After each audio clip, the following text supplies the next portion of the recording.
Welcome to Weeb the People, a podcast dedicated to all things anime, from the perspectives of an advanced viewer, casual, and beginner. I'm your host, Daniel. I'm the hash-slinging slasher. My name's Malcolm. Sorry, Malcolm's face just froze, and he was just like... It's called acting, bitch. And he was talking, and I was like, what is this ventriloquism? This is amazing. Hi, my roommates are watching Legend of Korra in the living room, so everyone looks like little blocks and little potato bits right now. My name is Jake. Nice. Well, guys, you guys are buffering. That's why, Malcolm. We've been talking about it for multiple episodes, and we kept on telling we were going to do it much earlier, but now we finally got to it. Ladies and gentlemen, I would like to introduce our first guest on the show at episode 90, Matt. What's up, Matt? Hello, everyone. Thanks for having me here. I appreciate it. Yeah, well, first of all, let's ask a real quick question. What is your favorite Rob Schneider movie? My favorite Rob Schneider movie? Schneider. Everyone's holding their breath right now. Probably Benchwarmers.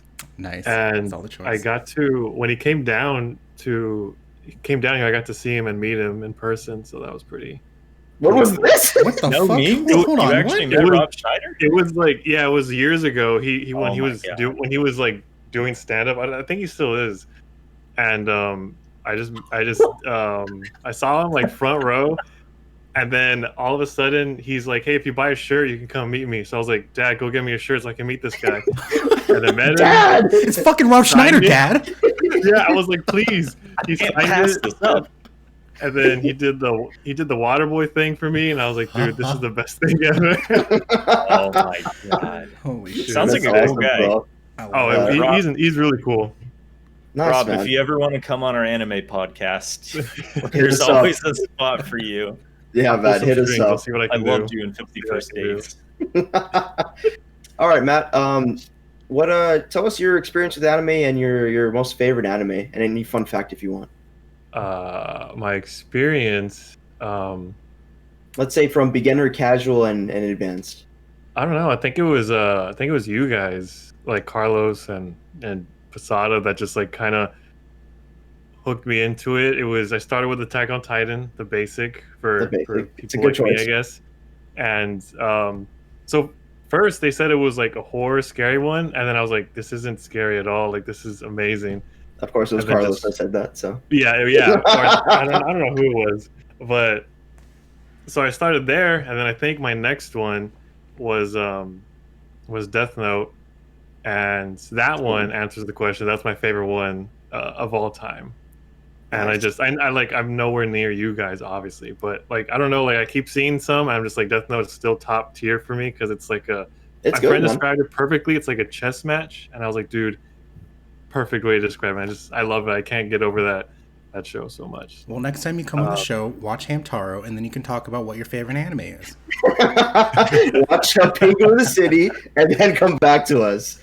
All right. Well, thanks for that. So in today's episode, we'll be reviewing and discussing Akame ga Kill Part 1. So we're going to be watching discussing the first 12 episodes here. So if you have not watched the series, then spoilers ahead. If Akame ga Kill is not to your liking, our next broad discussion will be in 2 weeks, with our next watch in 3 weeks. And once again, if you guys have any suggestions on what y'all want us to see and review and discuss, please feel free to DM us on any of our social medias.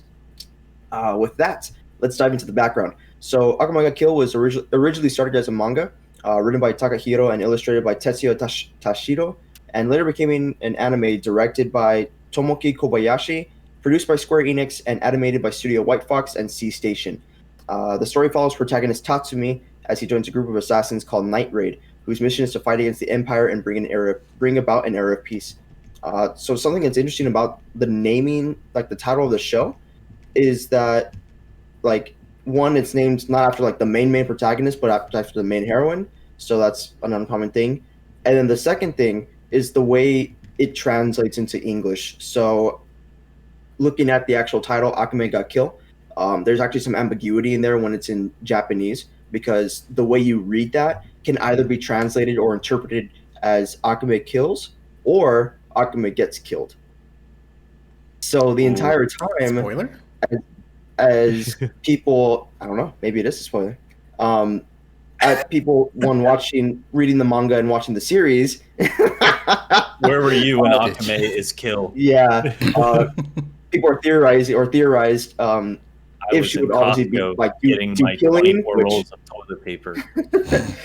if she would do a bunch of killing or get killed. So, no fun fact. But with that, let's jump in. Yeah, so something for me that because last time I saw this show, this is my second watch of the show. This one came out in what, 2013 or 2011? Akame got killed. Do y'all know The manga or the series? the actual series. You know what? I have the power of the internet on my side. 2014. So this one came out in 2014. And I think that's like right around the time I watched it. So it's already been like 5 or 6 years for me. Dang. But so it was nice being able to see everything happen again.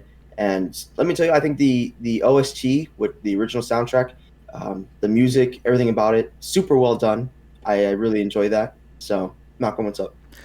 Before we get started, I just want to say that me and Jake watched it dubbed, and they certainly say Akame and not Akame. Do they say Akame in the sub? Yes, because it's fuck separated. Me. Yeah, so because it's separated, the way it works is you actually can translate her name into English. So then Aka is red, and then Me is I. So they were just like, fuck Americans, Akame, because yeah, doesn't matter. I mean, it's easier to say. Akame got killed. We watched Omega kill. Yeah, It's a different one. We watched the WB Kids version. Oh shit! No one had guns. It was just finger guns. God. It was just finger guns. Damn it! When they were cooking fish, they said cooked burgers. No. But yes, fun little Japanese etymology for you there. Snacks. It's just a bag of Doritos. Just That's a Class S Danger Beast. Nacho cheese Doritos. Oh god, nacho farts. Real. But yes, the music. I'm a huge fan of the show. Oh, farts. I think we get one per video. So yeah, we got to keep our PG-13 rating. That was the only one. Yeah. So for the third time, music great. Opening. I love this opening. So I think Sky Reaches is very well done opening, and the ending's pretty good too. But definitely the opening for me is a banger. And I know when we were talking about this before recording, Malcolm was like, "Oh yeah, there's a decent amount of fan service. Heads up, Jake, whatever." And then me in my brain, I'm like, "I don't think there's that much." Yeah, no, it's kind of in your face. Literally in your face. There's definitely a couple, I mean a lot of maybe not like to the level of something like Kill la Kill or whatever, but there's definitely a decent amount of fan service that's just kind of like thrown in your face for no reason, and I didn't remember it being that much. Maybe it's because I just binged it in one night and I kind of just like did it or whatever. But now that I'm actually like you did what in one night, Daniel? You did what in one night? Clarify. Watch this show. Okay. I mean, if you wanted to say you wanked it for one night, Daniel, they're listening. A straight 8-hour wank.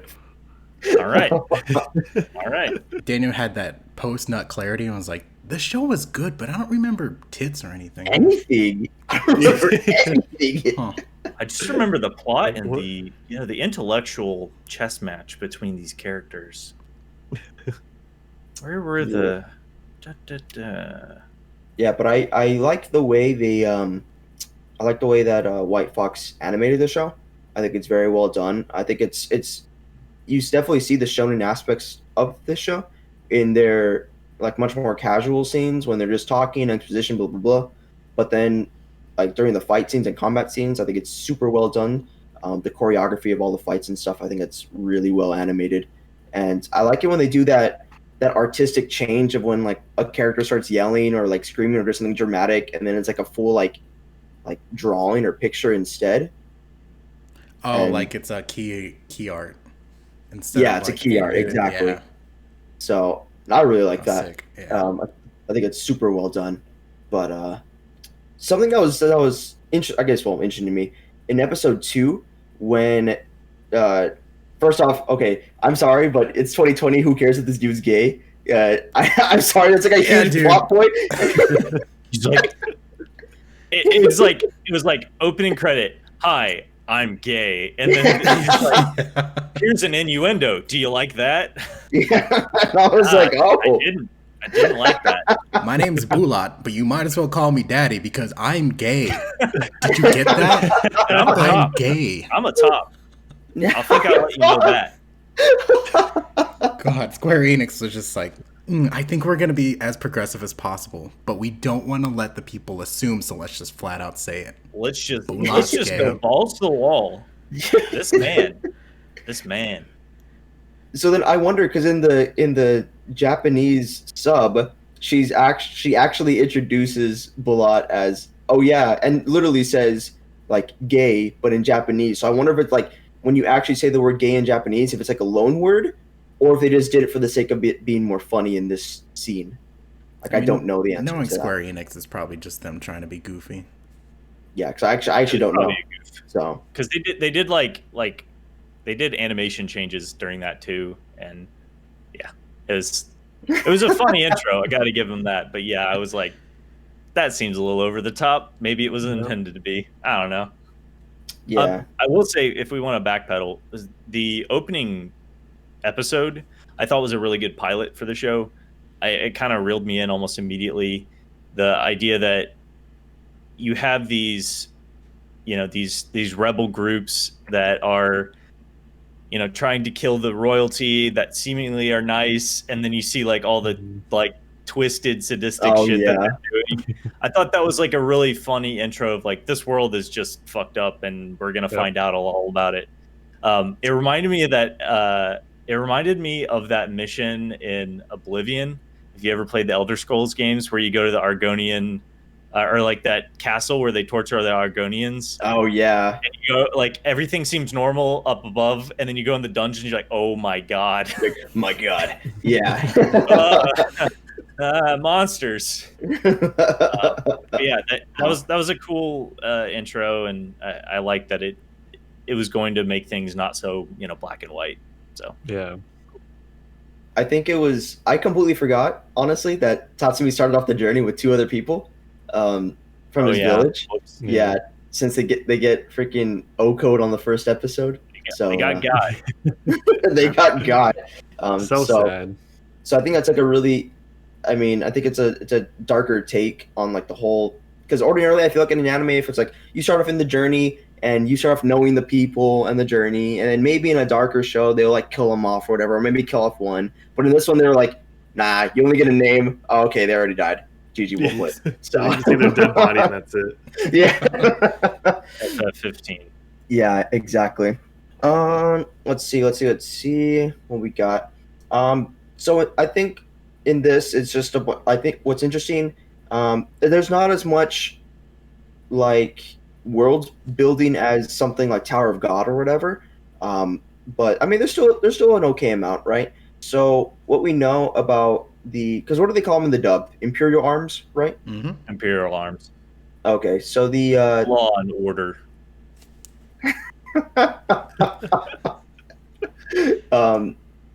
The Imperial arms apparently were like forged thousands of years ago by the king, and like they got them from Yugenmakum. Yeah, I just didn't want to cough right into the mic because that's an auditory nightmare. They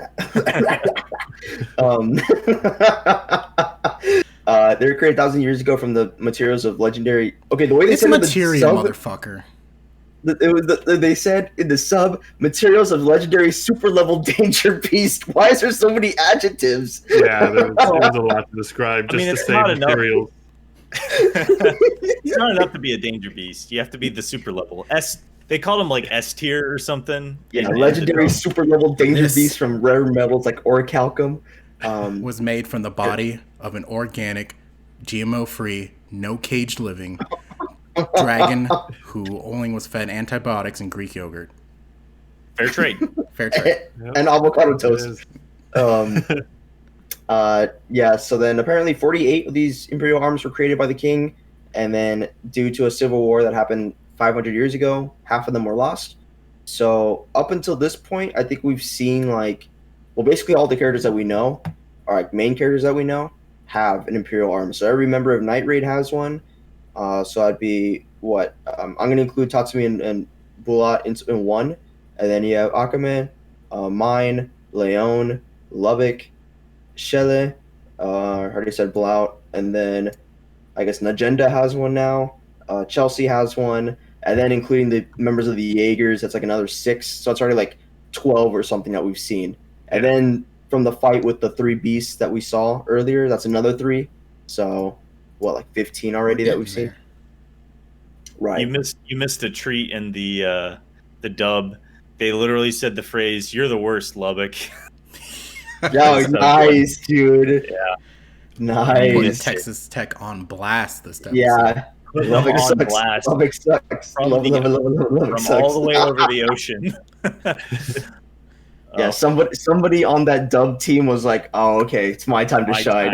Crack the knuckles. Oh yeah, here we go.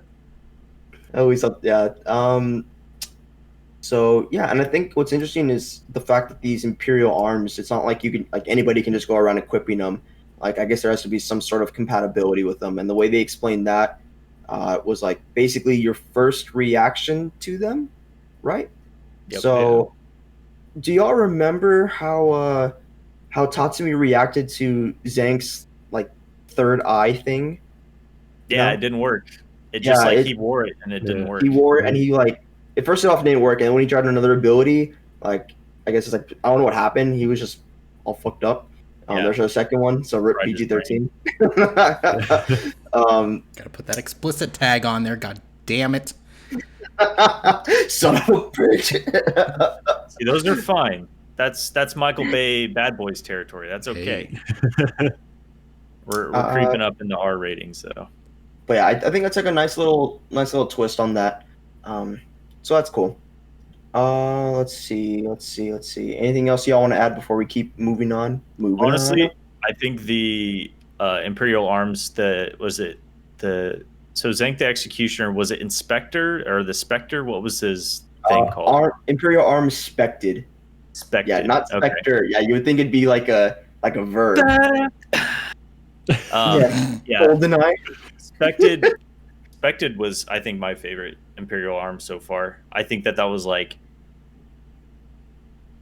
probably shouldn't have been killed off so early. I think that was like super powerful, but it is kind of cool to see all the other things work. I hope it comes back, and I hope someone else uses it. Yeah. What we got? Oh, is the dude behind the minister the one that eats all the meat raw? That is the minister. That is the minister. Yeah, that's the prime minister. Okay. Yeah, so it's the royalty. It's the king. It's the king, which is the kid, and then the prime minister behind him. Gotcha. Yeah. When he said the minister's a monster and then it cut and it showed his like monster face, is he actually a monster, or were they trying to depict him as just an evil person? Depict him as an evil person. Okay. All right. I was like, is he seeing something that we aren't supposed to see? Like, it was creepy. He does eat raw meat about 6 times an hour. I'd call that a monster. That's a nasty man. But to be fair, Malcolm, you're lactose intolerant, so... Hey, I've been taking these lactate pills, and now I can slam like a pint of ice cream without shitting myself. So that is growth, friends. That's growth. It's a superpower in itself. Yeah, really. Yeah, that's his imperial. That's my limitless pill. That's funny. So one of my favorite characters, who's like a villain, I think it's because she's so like... her character is just so contrast with how she is as well. Is Seryu, the girl with the little like dog thing? Yeah, I think her character really shines light on the fact of very much Highland points of view. So what I mean by that, it's like we as the audience see her as a villain because obviously she's like a villain set up for Night Raid. But in her eyes, it's like the complete opposite. It's like Night Raid is like these bunch of evil people that all they do is bad things. They just go around killing people that don't deserve to be killed. And her mindset is very just like, oh, this is justice. Like I am justice. Anybody else who opposes that is evil. And there's no gray. It's only black and white.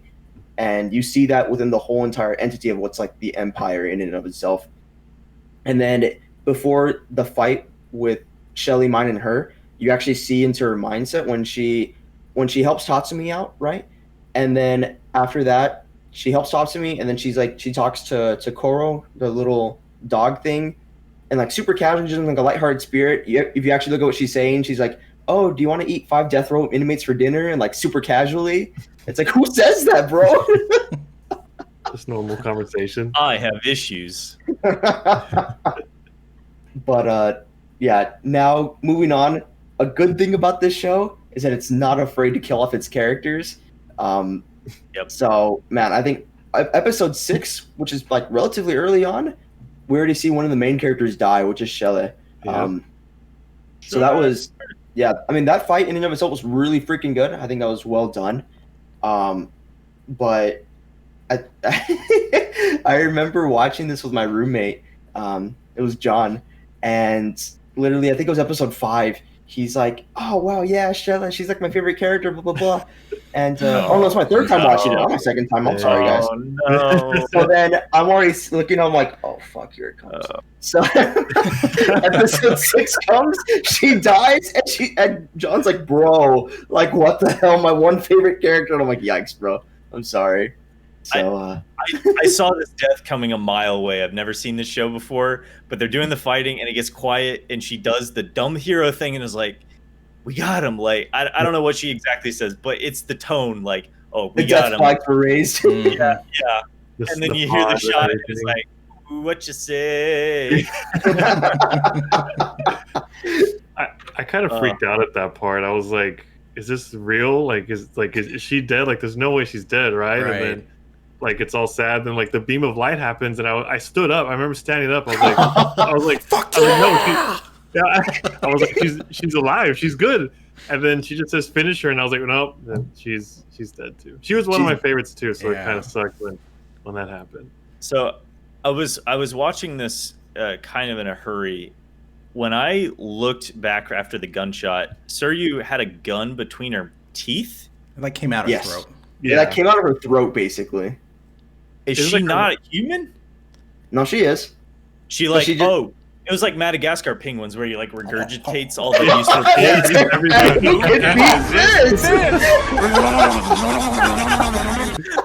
I don't know if I'll ever be able to thread Madagascar ever again. That was a shot. Plug. I love. For the person who has to edit this after this is gonna be fucking horrible. I'm like, why is everyone's audio peaking? I already saw my audio and it spikes. Sorry about that. I love it when I get to add the thing on YouTube and actually add the scene there. So it's always fun to add that stuff in post. But yeah, no, she got like what's it called? Like modifications to her body. It was a Dr. Stylish, I think, was the one who did all that. So yeah. Yeah, a lot more happens throughout the season. It's crazy. Yeah, even more happens. So then let's see, moving on. Then Bulat gets fucking killed. Yeah, Bulat. This one was kind of sorry, gay Bulat. Yeah, gotta put the modifier on there. In case you forgot, gay Mulan. In case it was obvious by now. Yeah, so they built up Bulat as this like super strong, like unkillable dude, and they even show it in the beginning of this fight when he takes on the 3 guys like no problem. It looks like he like one shots all of them. But then as the fight goes on, he's fighting Liver, which that's a weird ass name, by the way. It's Lever in the dub. Lever. Yeah, no, Liver. Oh yeah, it's Liver. Liver. But Livier. I thought, like, you know, it's weird because I think like in a show like Avatar: The Last Airbender, right? If a firebender was fighting a waterbender like on a ship, that'd be like an instant GG. Like no questions asked. Yeah. It was just like, oh, okay. But then I wonder if it's like, was Blout just that freaking strong, or was Liver not using his Imperial arms to like the full extent that it could, right? So who knows? Maybe I think it's with the former, like trying to display how strong Blout is. Yeah, I think he was strong enough to hold off that long. which is ridiculous in my opinion. I'm like, holy Yeah. shit. And I think what's even crazier is that Liver's like, oh yeah, even with these best case scenario for me, like I'm nowhere near as strong as Death. Like Death will like beat me in a fight instantly. So Yeah. I'm like, wow. And we haven't really at this point we haven't seen Death fight. I mean, I guess we have a little bit with her or Northern Conquest or whatever, but that's not really like a fight, if that makes sense. Right. So Fancy we still have yet to opponent. see that, but So Scream was the flautist. The flautist? Is that how you say it? The Is it flauta. flautist? wait, what do they call him in the dub? Well, so Niao? Meow. Yeah. Meow. Meow was playing Scream. Oh, And that will make people fall asleep, but also can call for backup. There was a couple of powers. It wasn't clear like what all the playing was, but he was killing it. He was doing really good, he was shredding on it. playing a lot of good notes. Yes. So yeah, it was like the basically the hypnotized thing where they put him to sleep, and then his like drug power up basically, right? Oh yeah, juicing. He was juicy. He was rolling it up. HGH right to the neck. Yeah, he was on gear. So yeah. And then Dodera, that guy, they were like the three beasts, right? So Dodera, he got beat like pretty quick. Oh, instantly. He just got he got like bisected instantly, bro. I was like, oh, this guy's gonna be badass. He's got a goatee. Nah. Dude, he literally was like, looks like I'm gonna get some great experience in this fight. Dead. Yep. Boy, can't wait to claim my XP. Why do I hear boss music? I'm looking at his level and it just says question mark skull. Question mark skull. Oh god, the border around his gold. Yeah, the old wow. Oh, it's elite and it's a question mark. I'm dead. Yikes, we're bouncing from here. That is a really interesting thing about this show is that they like practically point out that people get XP and level up. Like, okay, so this is a video game anime without an actual video game attached to it.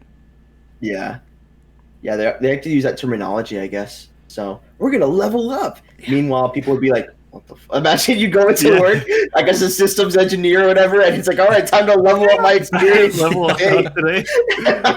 This is when I get level 30 today because I'm gonna finish this. My typing speed is increased.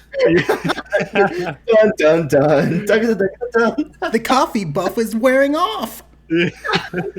Plus 10 to attention and motivation.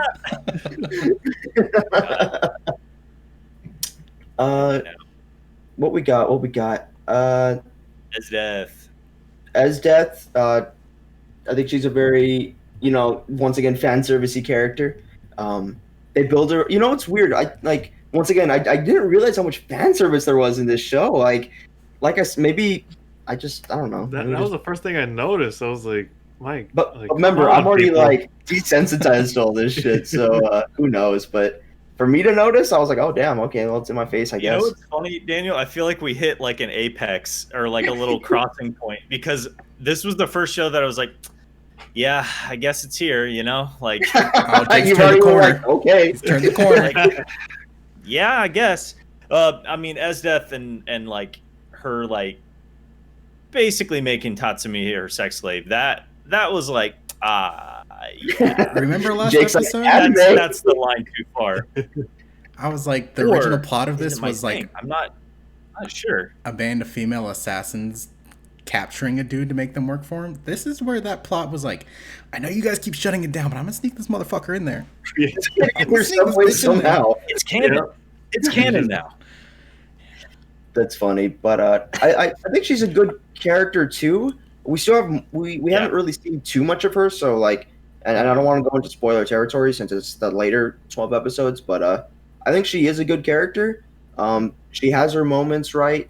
She actually cares. It's weird because it's paradoxical. She cares about her underlings, but if they die, she's not like too bummed out about it. She's like, oh, just because they were weak as fuck, like, and that's it. Move on.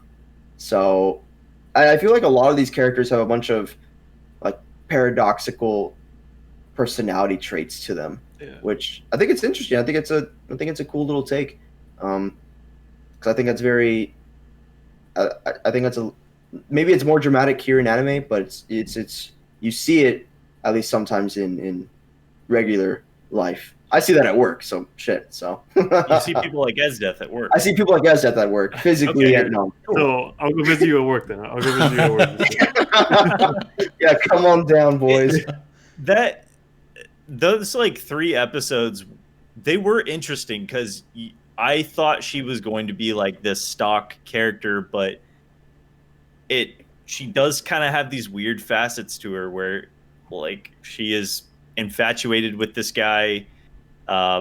It's kind of the thing that caught her attention and is different. I don't know how tropey that is. I'll have to see how it developed, but I thought it was at least because they're making her be like this femme fatale character that she's just cold and ruthless, and that kind of flipped a little bit there. That she has these weak points and these soft spots. So I'm interested to see how it develops. But it was funny. I don't know. I got over it pretty quick, but it was funny. I think, like you said, they build her up as this like cold, ruthless like person, right? And I think if they wanted to add the whole love plot point thing, I think that's fine. That's not the problem. But I feel like it was just so in our face about it. Like it was like, oh no, we're gonna throw this into her character personality, and she's like, oh, the one thing I want to find is love, and then she's like, oh, but they have to be wearing a leash. Yeah. So what's up, Malcolm? That was Cater the in one the thing. streets, freaking the sheets. Hey. Yeah, when you said Esdeath is a good character, I was like, oh, let me counter that. They reduce her entire plot point just to be like, I'm a woman who's giving into my carnal desires and I want to get fucked by a man. Yeah, so maybe that was like, I feel that's like on the nose. Yeah. So. Yeah. Okay, I'm going to retract. That is a good point, Malcolm. Just like Bulat being gay, they're like, hey, Esdeath is horny. Did you get that? Did you get that, guys? The audience get that? She's got big tits and she is horny. And she's normally very cold and off-putting, but she can't resist. She'll step on your neck, but then she'll get wet. Rob Schneider. Rob Schneider is Malcolm. Gross. Me. Just take your shirt off. That's a medical condition. You're not supposed to have that. Ben Shapiro's wife says so. Hey, if you are Rob Schneider for longer than 4 hours, please consult a doctor. Oh my god. So I think that's on the nose. And like I said, we still have more to see about her, so we can revisit that discussion for next part. But before we get too nasty. Before we break the NC-17 level. Yeah. Too hot for the screens. I will say in the Jaegers group, definitely my favorite is Wave. Like this poor dude, like he's just trying to live his best life, and he just keep getting shut down in every single corner. He's always like, "Oh, I'm gonna help," or "I'm gonna be a main protagonist." No, you're not, bro. Just get to the side. Just throw it away half across the world. I will say, Barusu, is that his name? Bowles. Yeah, Bowles. Well, it says Barusu on the side. I didn't know which one. It's just like the way they pronounce. I didn't know if you guys watched the sub or dubbed at the time of me writing this. Okay. So I love that character. I love that it was like super quiet, and he's like, "Oh my god." Wave's like, "Oh my god, this man's gonna kill me." He's like, "Sorry, I didn't mention before. I made this matcha tea." I was really shy, y'all. I'm just super shy. By far my favorite character. Oh, yeah. And he's like, don't add the leaves yet. They'll wilt. Yeah, that's and then the end of the dish. And then when Ed says, like, anybody have experience with this? Bowles is like, oh, yeah, I have a wife and kids. So. Yeah. I love her dearly. She is my life. I'm a 8 to 4 family guy, so I love it. That is good juxtaposition. I liked his character a lot. I really liked his character. And then finally, the last thing I wanted to talk about before we start wrapping this up, the last episode for this part, episode 12. So that entire training montage, that takes place over a month, right? Wow. Roughly, yeah, because they mentioned it. They mentioned it because Nagenda's like, I think it's one of the scenes when they're back at their makeshift house that Susano created. Let's respect the craftsmanship. That's not a makeshift house. That is a structurally that man has his PE license building. Yeah, that was really good. Yeah. But that would take, you know, a talented Union force at least a month to build. You know, that's But for my man Susan, that's faster than Extreme Makeover's Home Edition. You know, they put that up in a week. That was like an hour? Property Brothers, fucking watch out. Tops. And there's HGTV. furnishing inside. Who does that? And he already cooked and cleaned.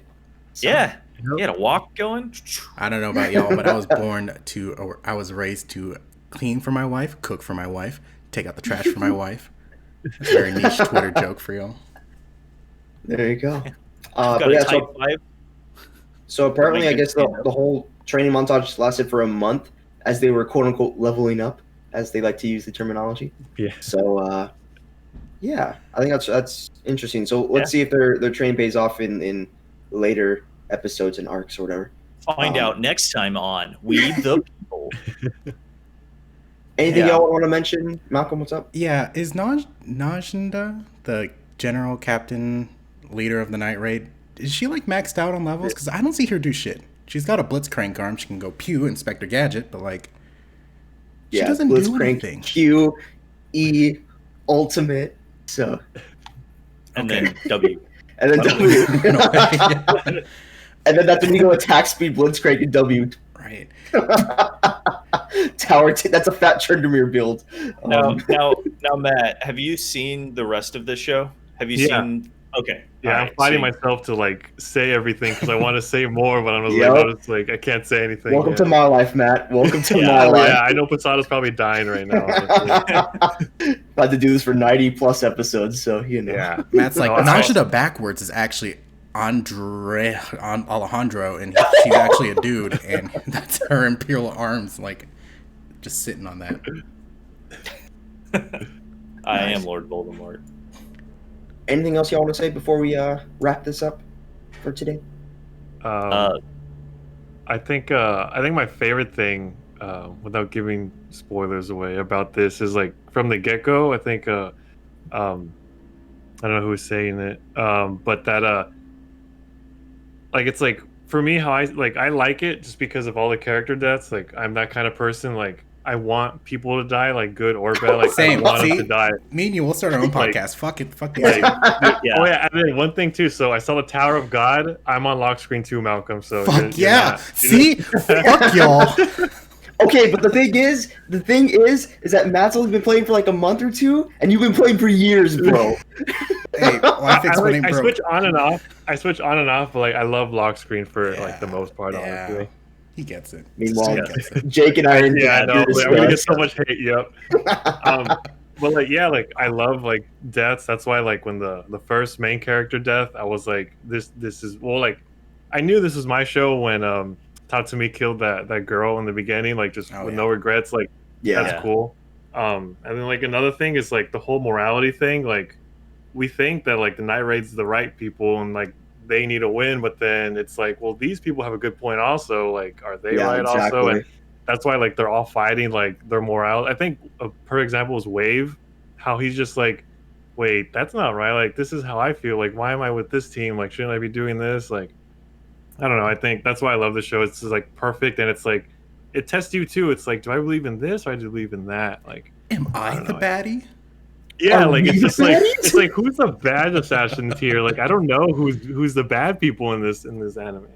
Yeah, because Oh, it started out like it seemed like the Night Raid, that's the group, right? Yeah. Night Raid was like the kind of the good guys of the show, but I was hoping they would dive and kind of split where are they absolutely good? Are they a little bit good? Like, you know, obviously the Empire has huge issues, but are they the right people? It kind of reminded me of the Vox Populi from BioShock Infinite. Mm-hmm. And they kind of the rebel group, but I don't know if like where they go is the way, you know, that's like good for the future. But yeah, I agree with you. I like the Game of Thrones energy of the show. Like they're not afraid to kill people. Like it's like no one's safe, which makes it interesting to watch. Yeah, I love it. Just I think. Oh, I had my finger up. You did not. okay. That's fair. Okay, shit. Okay. Power move right there. Surge's dominance. That's because it was a perfect tie-up. That's why. Was I like it going off of Matt and Jake's point. It's like they dive into like the quote-unquote enemy side, but they flesh out the characters on like the antagonist side. And like Matt said, it's like you can actually see their viewpoints and like what they think. Like I said, I think Seiryu, the girl, is like a perfect example of that. Because in her eyes, Night Raid, all Night Raid's done in her eyes is like take away the people that she loves and cares about.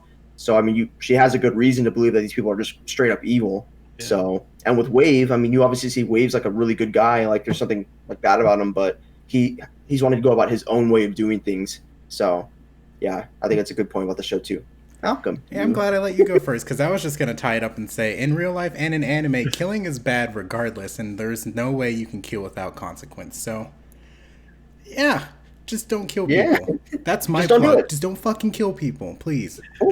IRL. But in an anime, pull the JoJo effect. When one person dies, you know shit's about to get real. Hey, JoJo. Hey, JoJo. All right, then. So with that's going to be the end of this episode. We would like to thank Joachim Karud for the use of his music in our podcast. The intro is Dreams and the outro is Lowrider. Links to his contact info will be in our show notes. If you enjoyed listening to us, please rate us on iTunes, Spotify, Google Play. Check us out on YouTube or wherever you listen to podcasts. Check out our website, weebthepeople.com.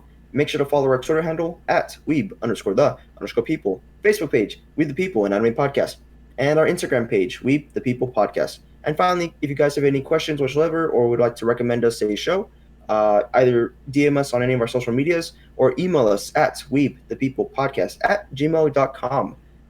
Thank you guys so much for listening. I am your host, Daniel. The United States Postal Service is a goddamn requirement. Please don't defund it. My name's Malcolm. We'd like to thank Matt for coming on the show. We look forward to having you next week as well. My roommate is shouting in the other room, so I can only assume that Cora is fighting Amon right now. My name's Jake. Do you want to say anything before we close out, Matthew? My name's Matthew, and I'm 6'7". Yeah. My name's Matt, and I've seen Rob Schneider IRL, so fuck y'all. Yeah, I'm buddies with Rob Schneider. I got Rich, I'm so sorry. Yeah, this has been We're going to get you on here next time. And have a great evening.